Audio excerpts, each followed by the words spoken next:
My name is Femi Oba, a trader in the sprawling main market of Onitsha, Anambra State. My store, a vibrant chaos of fabrics, Ankara, lace, and Holland wax, stood at the heart of the market spots. The air was thick with the scent of smoked fish, the shouts of hawkers, and the rhythm of life. My world revolved around my wife, Rebecca, and our son, Zion, a 9-year-old with a grin that could charm even the stingiest buyer into a deal. Zion was my shadow, weaving through the market with a small notebook, jotting down prices like a seasoned trader. "Papa, this lace will sell fast," he would say, his eyes bright as the sun over the Niger River. Rebecca, with her gentle smile and unshakable faith, kept our home alive with her amazing delicacies and evening prayers. We were not wealthy, but we were blessed. Every Sunday, we trekked to St. Peter's Anglican Church, Zion clutching his children's Bible, singing, "Great is thy faithfulness," with a voice that made my heart soar. I had always believed God had a plan. Father Benjamin, our priest, would say, "Femi, your boy is a light from God." I would nod, my chest full of pride. Life was a song, but not until it turned into silence. It all began with a fever. Zion, usually bounding with energy, grew sluggish. His laughter faded, replaced by a dry cough. Rebecca's worry was a knife in my gut. "It's just a cold," I said, but her eyes begged me to act. We took him to a clinic off Oguta Road. Dr. Ivan, a man with a calm voice, diagnosed malaria. "It is common here," he said, handing us tablets. "He'll be fine." We prayed, gave him the medicine, and waited. But Zion worsened. His skin burned, his eyes glassy. One night, he convulsed, his small body shaking like a leaf in a storm. We rushed him to the Azikwe Teaching Hospital at Onitsha Old Road, the downforce engine roaring as my heart screamed louder. The hospital was a maze of despair, crying mothers, flickering lights, the stench of bleach. Tests revealed cerebral malaria, resistant to treatment. My knees buckled. "How?" I whispered. "We did everything right." Rebecca clung to her rosary, praying without pause. "Oh Lord, take my business, my health, anything. But please not my son." Zion, in a brief moment of clarity, grabbed my hand. "Papa, God is here," he said, his voice weak but certain. I forced a smile, but fear clawed at me. At midnight, as the hospital's generator sputtered, Zion's breathing stopped. Rebecca's scream shattered the night. My boy, my light, was gone. I stared at his still face, my faith crumbling. Why, God? Why? The weeks after Zion's death were a void. The market's noise, once my lifeline, felt like mockery. I couldn't face my store, where Zion's notebook still lay, his handwriting a ghost. Customers dwindled, but I didn't care. Rebecca tried to hold us together, her prayers a faint whisper against our grief. But I saw Zion in her eyes, and it broke me. I stopped going to church. Father Benjamin visited, his voice soft. "God's ways are mysterious, Femi. Trust him. Trust in a God who stole my son." I turned away, anger my new God. I started drinking at a shack near 6th Avenue, Ogagoro burning my throat but numbing my pain. One night, a fellow trader, Elvis, sat beside me. "I lost my daughter 2 years ago," he said. "Fever, like your boy. It never stops hurting." We drank in silence, two men drowning in loss. My drinking grew worse. Rebecca begged me to stop, but I couldn't. One evening, I staggered home to find her gone. A note on the table read, "I can't watch you destroy us. I'm with my mother in Oguta." My wife, my rock, had left. I was alone, my store gathering dust, my soul a wasteland. One rainy night, as I sat in my empty house, a knock startled me. It was Mama Adora, a pepper seller whose store neighbored mine. "Femi," she said, her voice firm, "you're not the only one who's lost. Come." Too broken to argue, I followed her to a small prayer group in a room behind her store. It was a mix of market folk, tailors, fish sellers, a cobbler, all scarred by loss.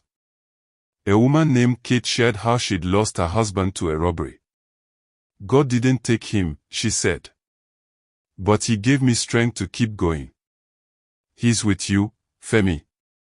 I scoffed but stayed. Their prayers wrapped around me like a blanket. Something stirred, a spark, faint but real. Kate invited me back. I went, if only to escape the silence of my home. One evening, as I left the prayer group, I heard a cry from an alley. A boy, no older than Zion, lay crumpled, clutching his stomach. His name was Michael, and often scavenging for food. He was burning with fever, malaria, again. My heart raced, memories of Zion flooding back. I carried him to a chemist, paying for his medicine with my last naira. Was this a cruel jest or a divine test? Michael recovered, and I let him help at my store, teaching him to fold fabrics. His quick wit and shy smile pierced my grief. I reopened my store, driven by a need to keep Michael fed. But then came the first twist. Michael disappeared. A note in his handwriting read, "Thank you, Papa Femi, but I must find my sister." Sister. He'd never mentioned one. Panic gripped me. Had I failed another child?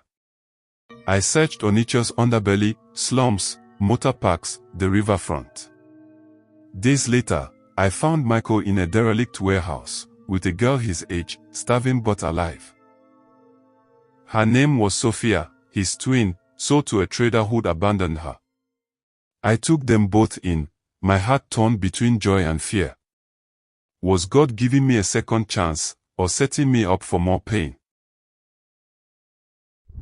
Weeks passed and one day, my store was vandalized, fabric slashed, money stolen. Whispers in the market pointed to Mr. Francis, a rival trader with a grudge. He'd always envied my prime store location. But there was more, a rumor that Francis was linked to a syndicate trafficking children like Sophia. My blood ran cold. Was Michael's earlier disappearance tied to this? I confronted Francis at his store, my voice shaking with rage. He laughed, his eyes cold. "You're a fool, Femi. Stick to selling cloth." That night, my store was set ablaze. I stood in the ashes, Michael and Sophia clinging to me. The market chairman, Chief Ibuka, promised an investigation, but his eyes darted nervously. Was he involved? Rebecca returned, hearing of the fire. She found me in the prayer group, now meeting in a church hall. "Femi," she whispered, "I see God in what you are doing." We prayed together, our hands clasped, our marriage fragile but mending. I told the group about Francis. Kate's eyes narrowed. "He tried to cheat my husband before he died. We will help you." The prayer group became detectives. We trailed Francis, uncovering his dealings in a hidden market near the Niger Bridge. One night, we caught him meeting a man in a sleek SUV, exchanging cash for a list of names, children's names. My heart stopped. I had a strong feeling Sophia's name was on it. We reported it to the police, but the officer, Inspector Okoro, dismissed us. "No evidence," he said, but his watch was too expensive for his salary. In a desperate move, I snuck into Francis' warehouse with Elvis. We found records, dates, names, payments. Francis was trafficking children, and Inspector Okoro was his ally. We barely escaped as Francis' thugs arrived. The next day, I took the evidence to Father Benjamin, who knew an honest journalist, Miss Sharon. Her expose rocked Onitsha. Francis and Inspector Okoro were arrested, the syndicate dismantled. Sophia was safe, but I trembled, realizing how close we'd come to losing her. Chief Ibuka, shamed by the scandal, funded a shelter for rescued children, named Zion's Light. I managed it, with Michael and Sophia as my helpers. Rebecca and I adopted them, our home alive again with their laughter. The prayer group grew into a ministry, where I shared my story. I lost my son, but God never left me. He knows our pain, sees our tears, and turns our sorrow into purpose. Trust Him even when the path is dark. One evening, as I locked the shelter, a woman approached, Sophia's mother, thought dead, now free from a trafficker's grip.